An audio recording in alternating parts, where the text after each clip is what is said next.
Já fizemos um caminho até aqui.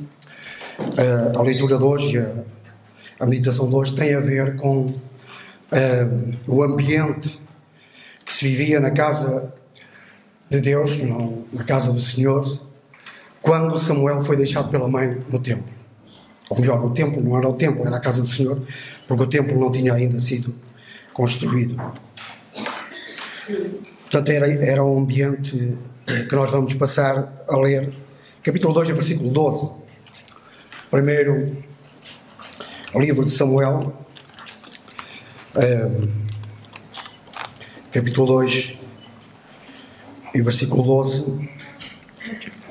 E a nossa leitura vai ser até ao capítulo 3, versículo 21. Capítulo 3 todo. Portanto, vamos ler. A leitura é um pouquinho extensa, mas vamos fazê-la para percebermos, pelo registro bíblico, aquilo que estava a acontecer. 2,12 diz assim, então, a palavra do Senhor. Eram, porém, os filhos de Eli, filhos de Belial. Não conheciam ao Senhor. Porquanto o costume daqueles sacerdotes com o povo era que, oferecendo a alguém algum sacrifício, estando cozendo a carne, vinha o moço do sacerdote com um garfo de 3 dentes em sua mão e enfiava-o na caldeira, ou na panela, ou no caldeirão, ou na marmita, e tudo o que o garfo tirava, o sacerdote tomava para si. Assim faziam a todo o Israel que ia ali a Siló. Também antes de queimarem a gordura, vinha o moço do sacerdote e dizia ao homem que sacrificava: dai essa carne para assar ao sacerdote, porque não receberá de ti carne cozida, mas crua. E dizendo-lhe o homem: queime-se primeiro a gordura de hoje, e depois toma para ti quanto desejar a tua alma. Então ele dizia: não, agora hás de dar, e se não, por força a tomarei. Era, pois, muito grande o pecado destes moços perante o Senhor, porquanto os homens desprezavam a oferta do Senhor. Porém Samuel ministrava perante o Senhor, sendo ainda jovem, vestido com um éfode de linho, e sua mãe lhe fazia uma túnica pequena, e de ano em ano lhe trazia, quando com o seu marido subia para oferecer o sacrifício anual. E Eli abençoava Elcana e a sua mulher e dizia: o Senhor te dê descendência desta mulher, pela petição que fez ao Senhor, e voltavam para o seu lugar. Visitou, pois, o Senhor a Ana, que concebeu, e deu à luz 3 filhos e 2 filhas. E o jovem Samuel crescia diante do Senhor.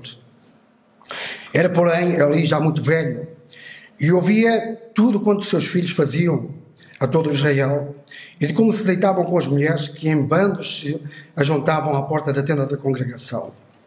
E disse-lhes: por que fazeis tais coisas?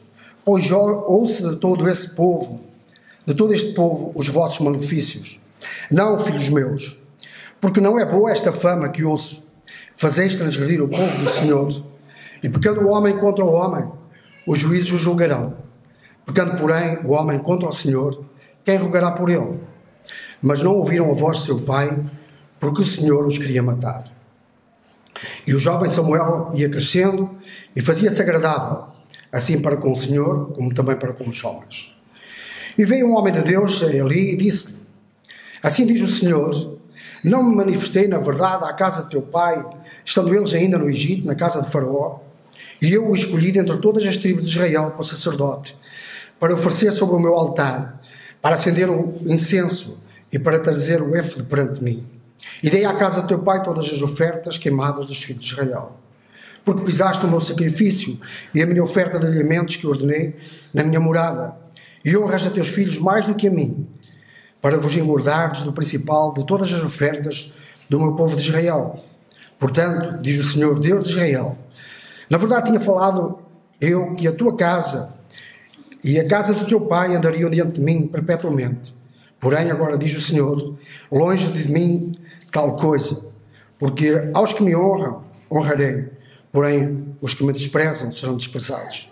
Eis que vem dias em que cortarei o teu braço e o braço da casa do teu pai, para que não haja mais ancião algum em tua casa. E verás um inimigo na morada, em lugar de todo o bem que houver de fazer a Israel. Nem haverá por todos os dias ancião algum em tua casa. O homem, porém, a quem eu não desarraigar do meu altar, será para te consumir os olhos e para te entristecer a alma.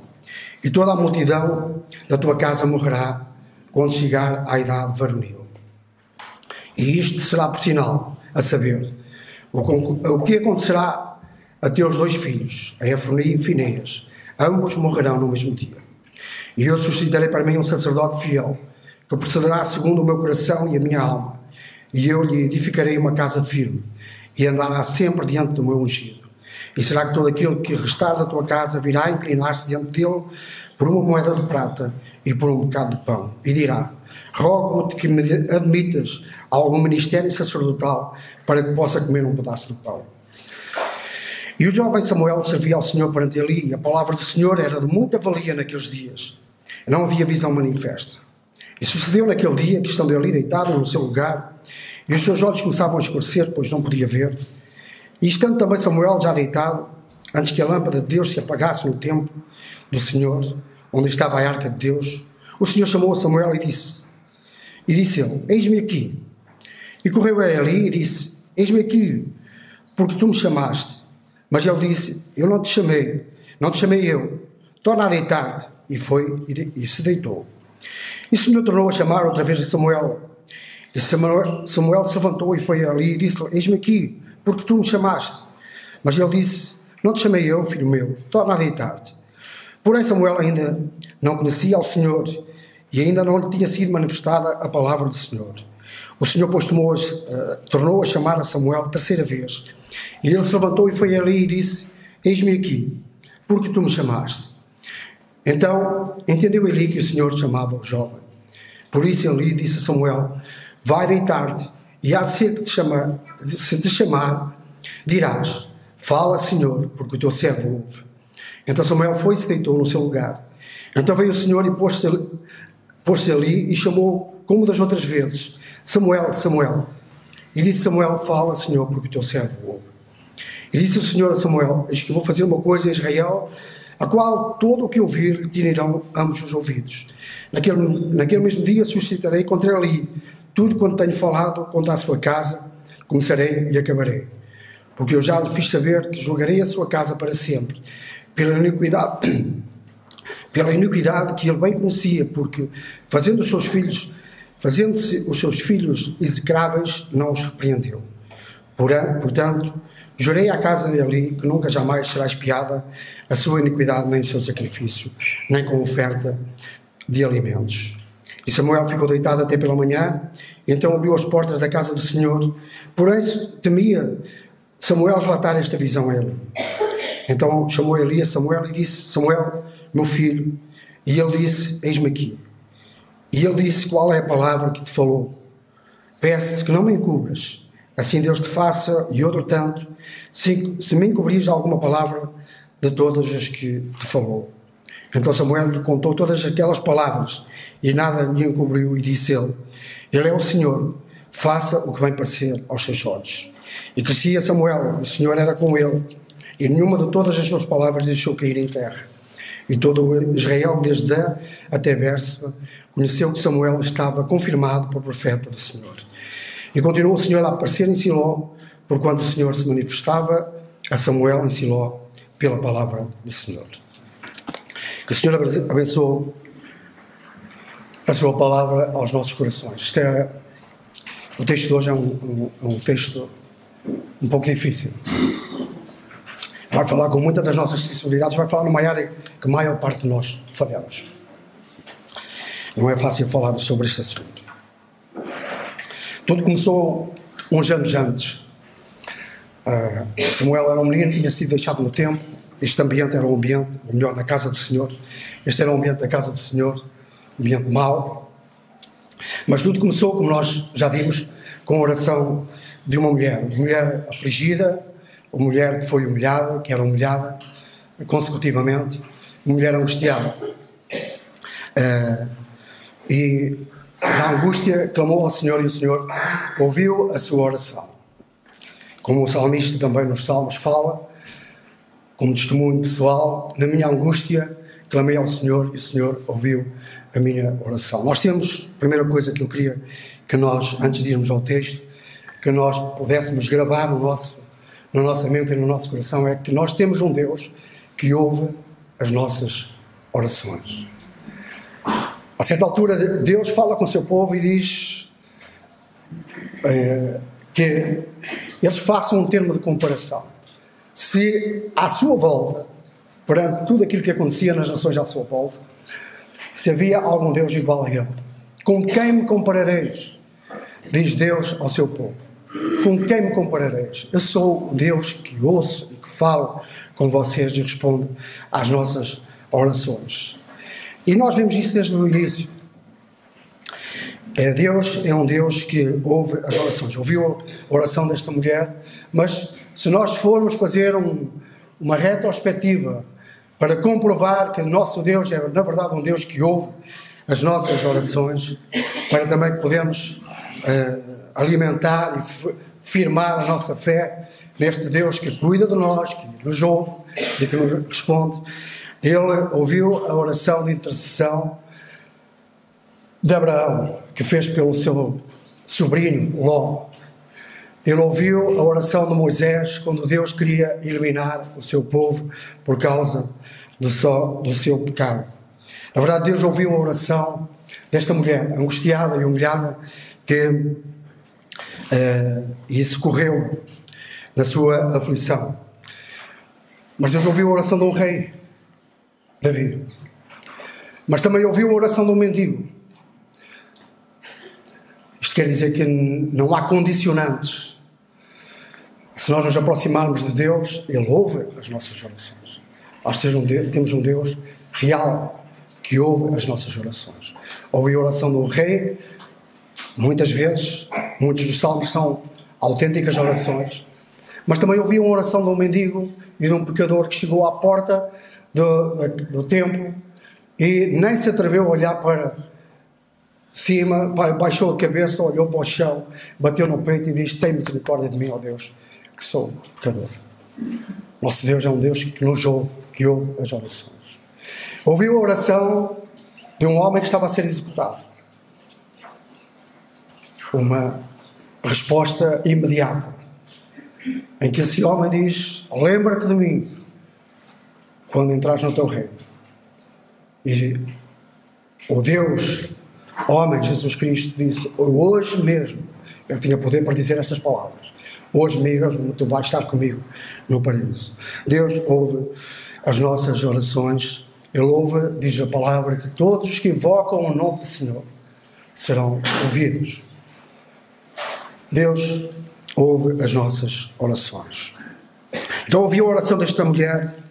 Ela foi uma oração de angústia e, na verdade, de uma mulher que buscou ao Senhor na sua angústia e o Senhor ouviu a sua oração. E esta oração desta mulher mudou a história. Samuel é um personagem importantíssimo na história do povo de Israel. Ele é o último dos juízes, o primeiro dos profetas como ofício. Nós sabemos que já atrasadamente diz que Deus fala sobre Moisés e diz que eu suscitarei para vós um profeta maior que Moisés. Deus revelou-se a Moisés. Mas como ofício de profeta, Samuel é o primeiro. Ele depois, se nós avançarmos no estudo, vamos perceber que Samuel tinha uma escola de profetas. Ele funda uma escola de profetas. Mais à frente conseguimos perceber isso. Então, Samuel é, na verdade, um dos personagens muito importantes. Ele, então, é o último dos juízes, o primeiro dos profetas. Ele unge a Davi como rei, é um homem da transição, de mudança. A oração desta mulher traz mudança. A oração traz mudança na nossa vida. Porque Deus, mais uma vez, ouve as nossas orações. De certa forma, a vida de Samuel aponta para algo muito maior, que é, na verdade, o único que reuniu em si mesmo a qualidade de profeta, de sacerdote e de rei, Jesus Cristo. Que a vida deste profeta Samuel também aponta para isto. Vamos ao texto. Então o texto É um texto difícil, porque vai mexer com as nossas responsabilidades até. Com o nosso relacionamento, com as nossas responsabilidades, como não é difícil de interpretação, de ver o que aconteceu, mas é difícil porque mexe muito com a nossa sensibilidade. Do que é que trata o texto? Ele fala sobre o pecado dos filhos dele, o pecado dele, fala da reação de Deus ao pecado. Deus reage ao pecado. Não está afastado, não está a observar e deixa que as coisas aconteçam sem intervir. Deus intervém. E fala também, na última parte, da forma como Deus está interessado em usar, está disposto a abençoar e a usar aqueles que se dispõem a ouvir a sua palavra. Vamos começar pelo pecado dos filhos dele.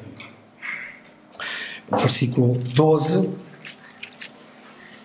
temos um relato até ao 17 e depois temos também uma parte no versículo 22. Então vamos ler novamente versículo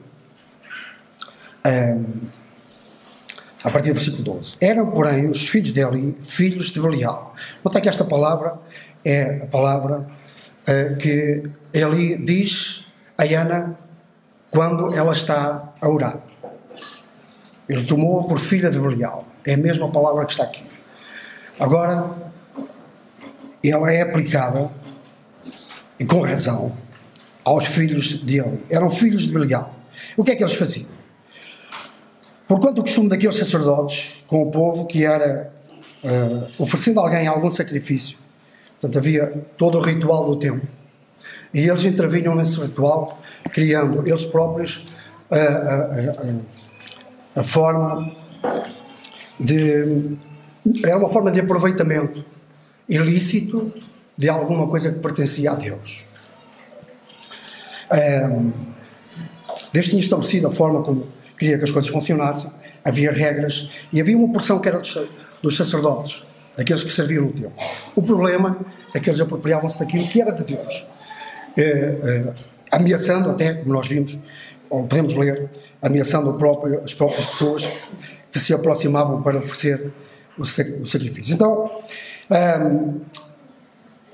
estando eles cozendo a carne, vinha o moço sacerdote com um garfo de 3 dentes em sua mão. Nós podemos, o detalhe é tão específico que dá para nós podermos visualizar aquilo que estava a acontecer no templo. E é neste ambiente que Samuel é colocado.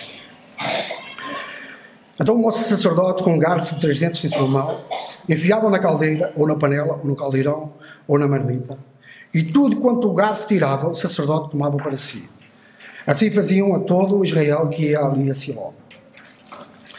Também antes de queimarem a gordura, vinha o moço sacerdote e dizia ao homem que sacrificava: dá essa carne para assar ao sacerdote, porque não receberá de ti carne cozida, mas crua. E dizendo-lhe o homem: queime-se primeiro a gordura de hoje, e depois toma para ti quanto desejar a tua alma. Então ele dizia: não, agora hades de dar, e se não, por força a tomarei. E era muito grande o pecado destes moços perante o Senhor, porquanto os homens desprezavam a oferta do Senhor. Versículo 22 continua a descrição daquilo que eles faziam.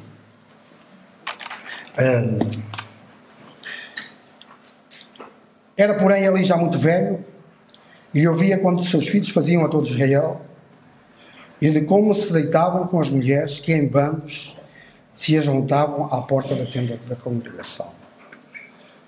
Não é por acaso que a palavra diz que era muito grande o pecado destes homens.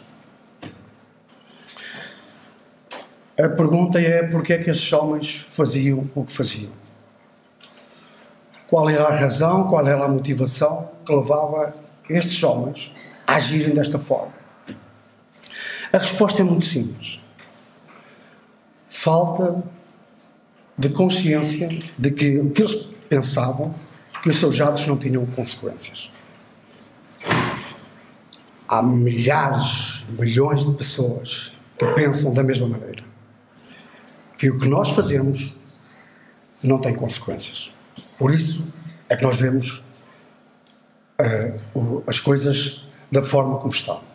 Muita gente a fazer muita coisa e pensa que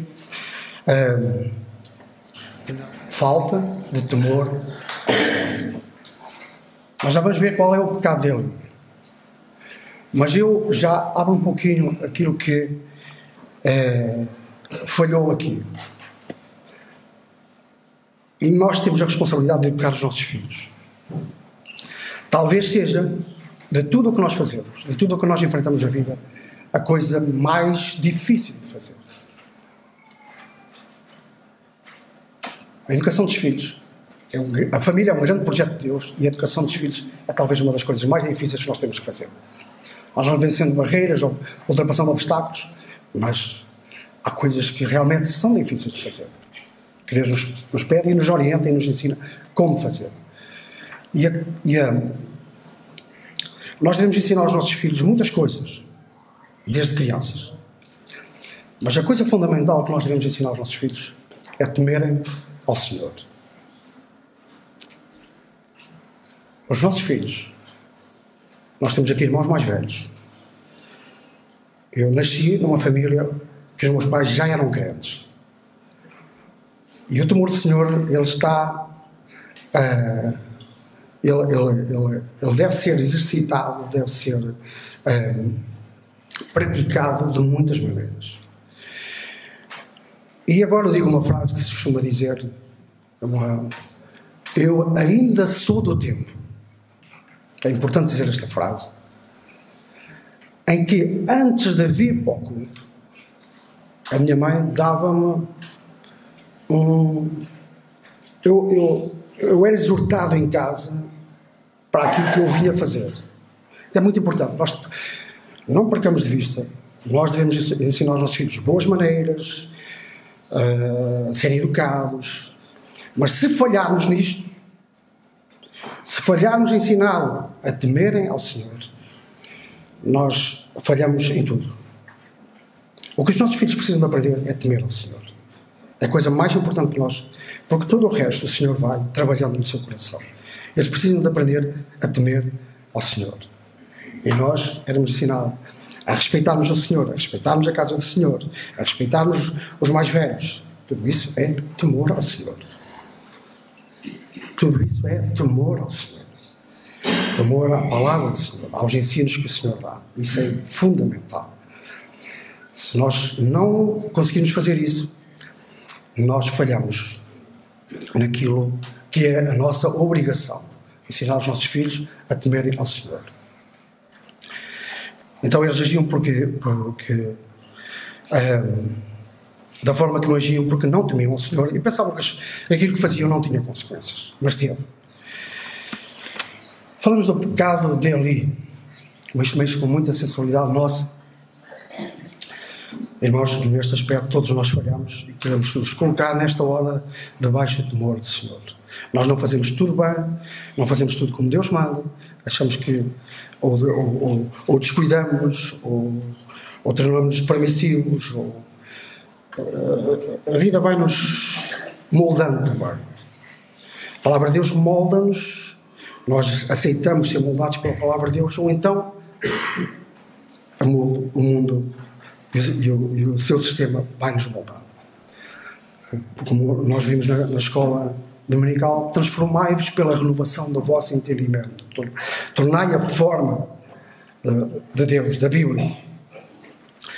Então, falamos um pouquinho sobre Eli. Já falamos dos filhos de Eli.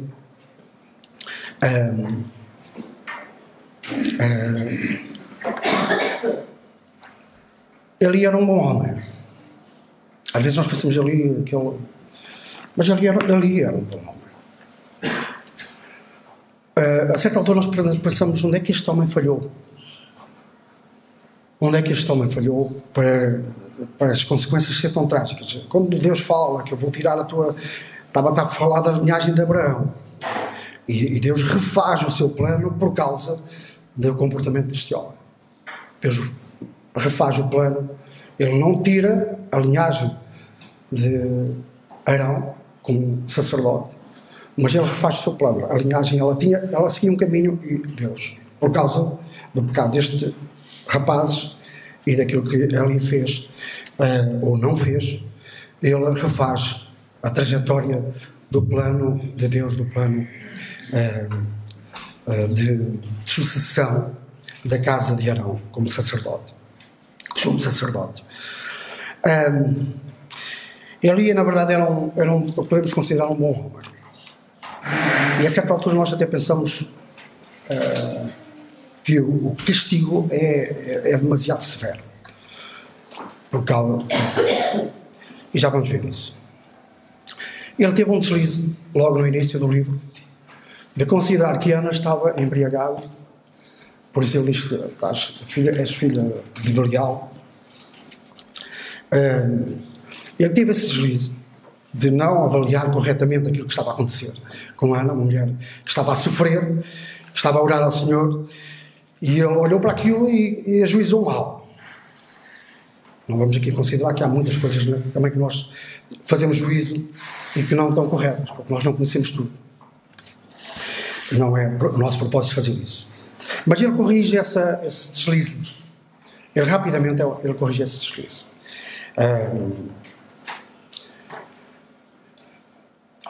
No capítulo 1, nós vemos no versículo 14, capítulo 1, 14, vemos o deslize dele. E disse-lhe ali: até quando estás embriagada? Aparta-te o teu vinho. E Ana responde a ele, dizendo que não está embriagada, ela está angustiada, está triste, está a sofrer, está a colocar-se diante do Senhor. E ali corrige, no versículo 17, corrige esse erro.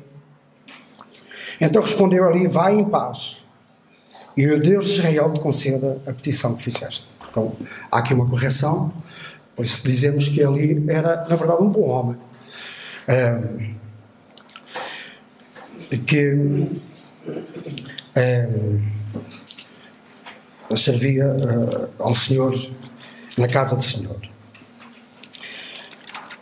E na leitura que nós fizemos no capítulo 2, versículo 22, já lemos parte deste versículo. E ali houve o que os filhos fizeram. E reage. Capítulo 2, versículo 22. Era, porém, ali já muito velho. E ouvia tudo quanto os seus filhos faziam a todo Israel, e de como se deitavam com as mulheres, que em bandos se juntavam à porta da tenda de congregação. Isto é aos ouvidos dele. E o que é que ele faz? Ele não aprova este comportamento. Ele não aprova este comportamento. E vem a seguir o que é que ele disse aos filhos. E disse-lhes, portanto, chamou os seus filhos e disse: porque fazeis tais coisas? Pois ouço que todo este povo, ou de todo este povo, os vossos malefícios. Não, filhos meus, porque não é boa esta fama que ouço. Fazeis transgredir o povo do Senhor. Fazeis transgredir o povo do Senhor. E pecando o homem contra o homem, os juízes o julgarão. Porém, pecando o homem contra o Senhor, quem julgará por ele? Isto é, ele chama os seus filhos e chama-os a atenção sobre aquilo que eles estavam a fazer. A pergunta que surge é: onde é que está o pecado dele? Chamou os filhos, viu as coisas más que eles faziam, foram do seu conhecimento, e exortou os filhos a não fazerem aquilo, a não continuarem com aquilo. Onde é que está o pecado dele? No capítulo 3, e versículo 13 diz: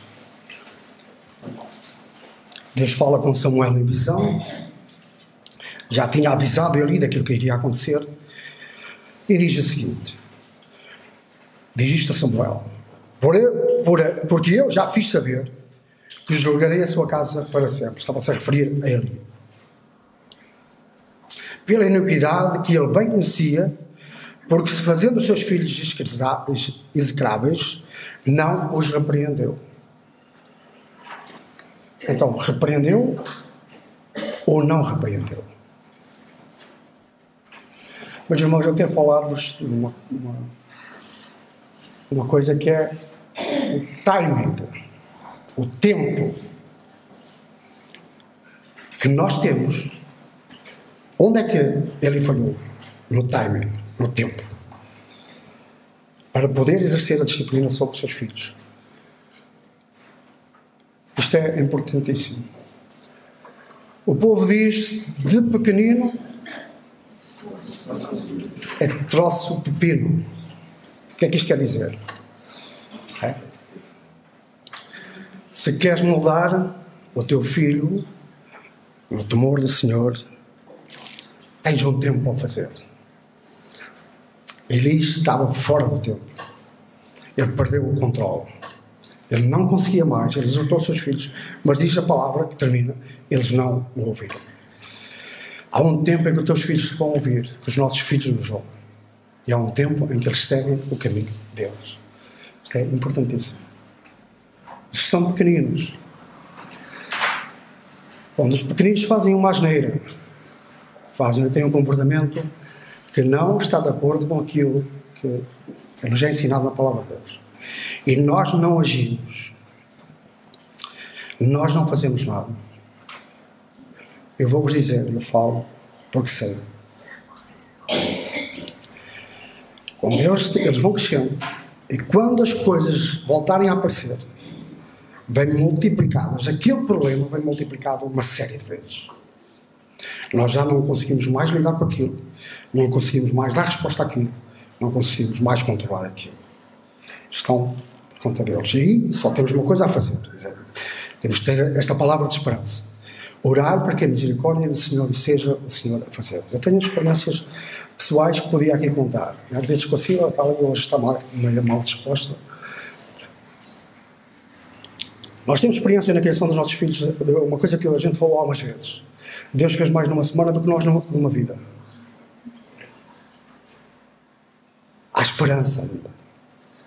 Deus às vezes faz mais, Deus provoca uma ação, Deus tem uma ação que provoca no coração dos nossos filhos muito mais do que 10 anos, 20 anos de conversa, de ensino. Porque Deus tem esse poder para fazer isso. Mas é muito importante nós pensarmos que temos um tempo, é agora, pequeninos, é que se ensina aos nossos filhos a temerem ao Senhor. Isso vai ter consequências para a frente. Vai ter consequências para a frente. E a repreensão nós temos que entender, à luz da Bíblia, o que é a repreensão. Ele ia repreender os filhos. Chamou-os e disse, olha, isto não está correto, vocês fazem.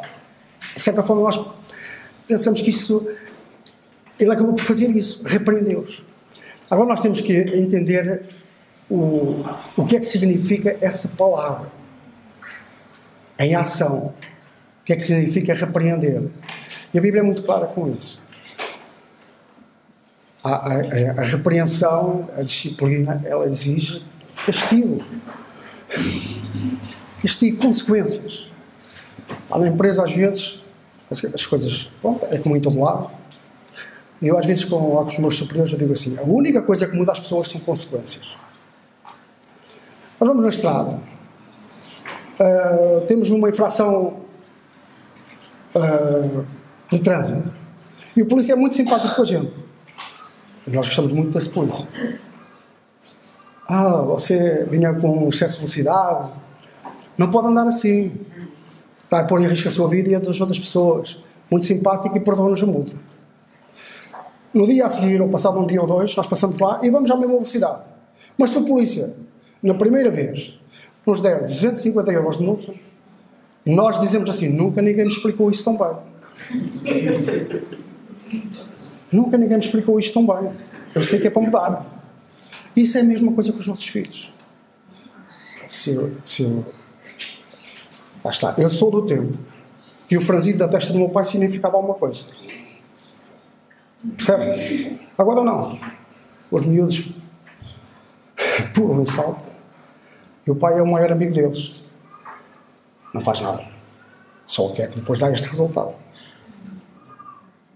Isto é um assunto importante. Todos nós falhamos e nós temos que depender da misericórdia de Deus. Eu também tenho ainda um rapaz já pela grande para acabar de alinhar. E oro ao Senhor por ele todos os dias, para alinhar, para que ele se alinhe com Deus. E espero que não tenha ultrapassado o tempo. Até dá para tremer isto. Espero que o Senhor tenha misericórdia e o tempo não tenha passado. Mas é um assunto de veras importante. Ora, só 2 ou 3 versículos no livro de Provérbios em que o Senhor vai falar, pela sua palavra, como é que quer que as coisas sejam feitas. Livro de Provérbios.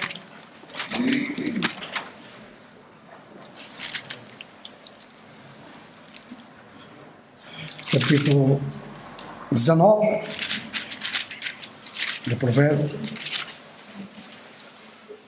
Capítulo 19 de Provérbios, no versículo 18, diz assim: castiga o teu filho enquanto há esperança. Castiga o teu filho enquanto há esperança. Mas não deixes que o teu ânimo se exalte para o matar. Isto é, Deus trabalha no coração do pai para disciplinar, para castigar o seu filho com conta, peso e medida, atendendo ao ser que está diante dele, à fragilidade que ele tem. Tem que ser. Claro que Deus nos dará essa condição também de fazermos isso. Capítulo 13 e versículo 24. O que não faz uso da vara odeia a seu filho. Isto é realmente algo muito forte. O que não faz uso da vara odeia o seu filho, mas o que o ama desde cedo o castiga. Acho que não precisa muita explicação. Nós às vezes damos muita explicação que é para fugir à ideia que está por trás disto. Capítulo 22.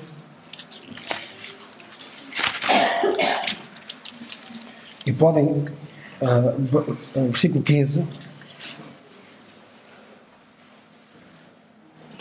a estultícia está ligada ao coração da criança.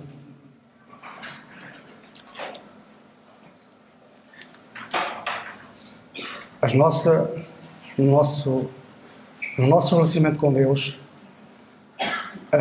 quando um filho nos faz uma coisa que nós não queremos, o que é que nós chamamos disso?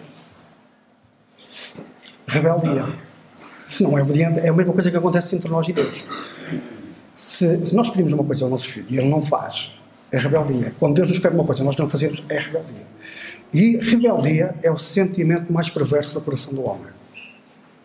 A rebeldia é o sentimento mais perverso do coração do homem. Foi isso que foi lá no princípio. Deus disse, faz assim, assim, assim. E o homem, não, eu vou fazer como quero. Isto é rebeldia.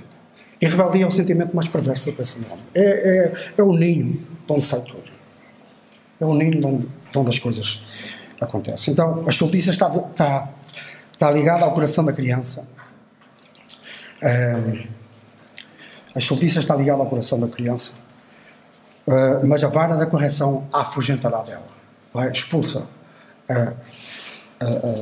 Torna-nos mais humildes. A gente diz, os mais velhos dizem assim, só se perder nós caíram no chão. Eu não era. Nós fomos castigados. Às vezes justamente, outras vezes injustamente. Aquilo era porque falávamos, era porque não falávamos, estava mal disposto. Era assim que nós éramos criados. Mas a gente agora olha para trás e diz assim, só se perder nós caímos no chão. Foi bom.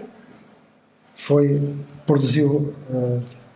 É como se costuma dizer, o que não nos mata torna-nos mais fortes. E é verdade, é isso. Mais versículos que nós temos que ir acabando. Então, nós agora vamos ver, diante deste quadro, diante de tudo isto, a reação de Deus ao pecado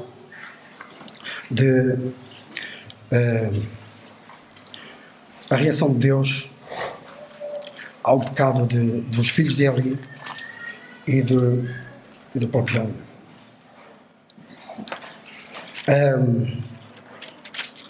Capítulo 2, versículo 25.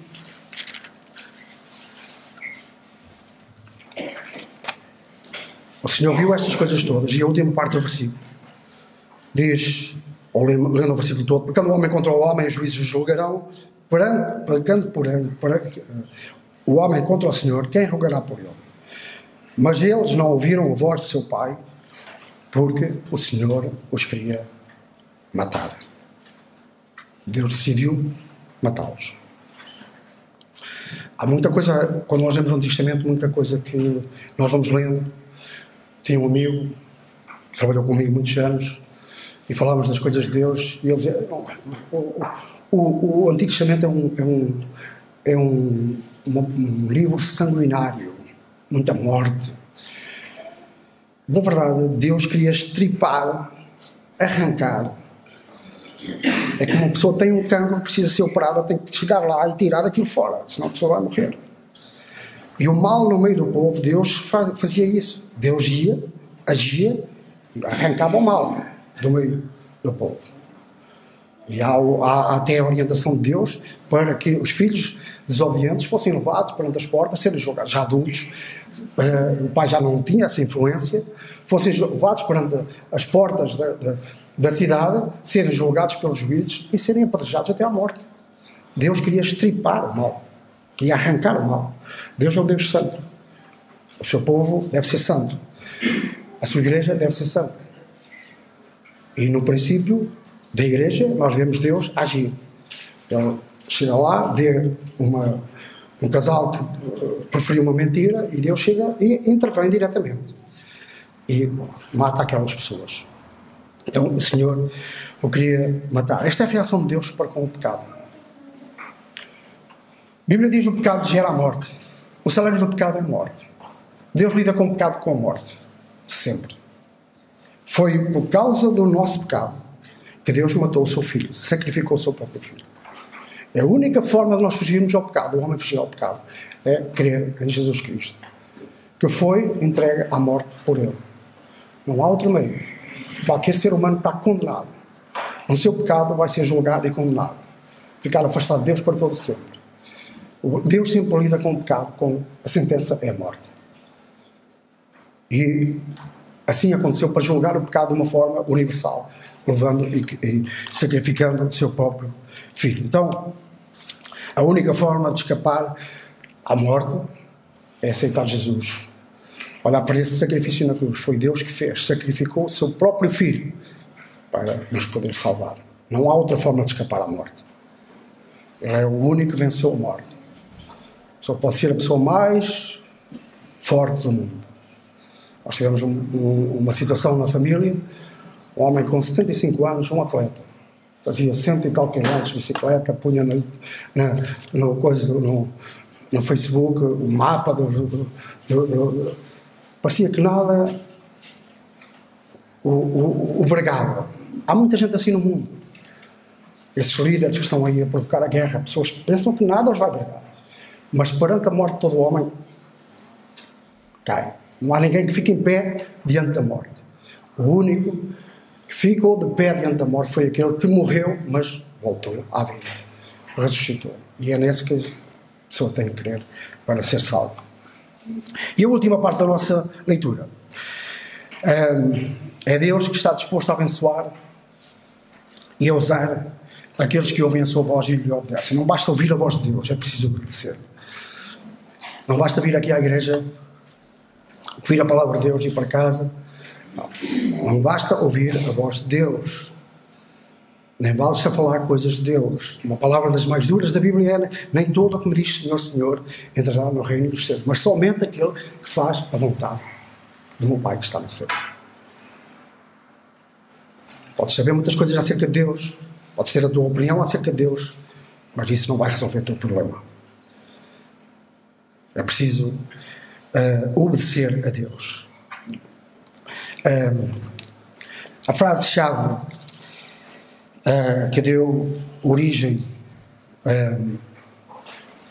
a todo este, vamos dizer, a toda esta ascensão de Samuel é uma frase que Samuel diz em resposta, aconselhado por Eli. Ele aconselhou este jovem rapaz a dizer estas palavras: fala, Senhor, porque o teu servo ouve. E estas são as palavras, a frase de sucesso que marcou a vida deste, não somente palavras, mas atitudes, que marcaram a vida deste servo de Deus, ainda jovem, que teve uma vida dedicada a servir ao Senhor. Fala, Senhor, porque o teu servo ouve. Então Samuel ainda jovem. 3 João diz: o jovem Samuel servia ao Senhor perante Eli, e a palavra do Senhor era de muita valia naqueles dias. O contraste, passaram alguns anos, poucos, o livro dos Juízes termina, vem Ana, ora ao Senhor, pede-lhe um filho, o Senhor dá-lhe um filho, ela entrega esse filho ao Senhor, e Samuel, ele fez o seu próprio percurso. Certamente que a mãe foi muito importante, ela visitava todos os anos, deixava-lhe uma túnica nova, todo este acompanhamento que ela fazia, ia cuidando, mas o livro dos Juízes termina e não havia juiz e cada um fazia o que queria. Aqui já Samuel, ainda não estando ainda no exercício das suas responsabilidades, da sua missão, ele, ainda jovem, ele realmente influenciou, já estava a influenciar aqueles que estavam, que de alguma forma iam até à casa do Senhor. A palavra do Senhor era de muita valia naqueles dias. Então, terminando como começámos, a oração de uma mulher muda realmente a história. A palavra de Deus diz: se pedirmos alguma coisa segundo a sua vontade, Ele nos concede. Ela foi, sem dúvida, uma mulher importante na vida do seu filho. Vemos também Samuel, desde tenra idade, a entregar o seu coração e a sua vida ao Senhor.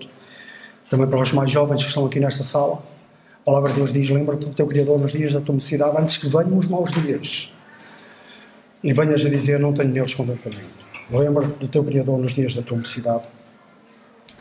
E depois temos à disposição do Senhor de usar este homem, e depois vamos ver para a frente. Terminamos com o capítulo 3, versículos 19 e 20. E crescia Samuel, e o Senhor era com ele, e nenhuma de todas as suas palavras deixou cair em terra. O Senhor firmou o seu concerto, a sua palavra com este homem. Tudo começou com uma simples oração, mas temos aqui um grande homem de Deus, e Deus cumpriu tudo aquilo que sobre ele tinha falado, e a sua influência foi grande no povo. Aqui só estamos no princípio, e depois para a frente iremos ver mais. E todo o Israel, desde Dan até Bérseba, conheceu que Samuel estava confirmado pelo profeta em Israel. Então, há uma ascensão, há uma tomada de consciência da própria nação de que Deus estava a usar aquele homem. Ainda não sabiam o que Deus tinha preparado para a vida deste homem, vamos ver à frente, mas tudo aquilo que Deus operou no meio do seu povo pelo ministério de Samuel foi algo extraordinário. É ainda hoje um dos profetas mais respeitados no povo de Israel, juntamente com Elias e Eliseu, os grandes profetas que o Senhor levantou para dirigir a nação. Deus quer usar o seu povo, quer nos usar a nós para fazer a sua vontade. Que o Senhor nos ajude, nos abençoe, nos perdoe naquilo em que falhamos e nos ajude a alcançar a vitória por meio do seu Filho Jesus Cristo. Amém.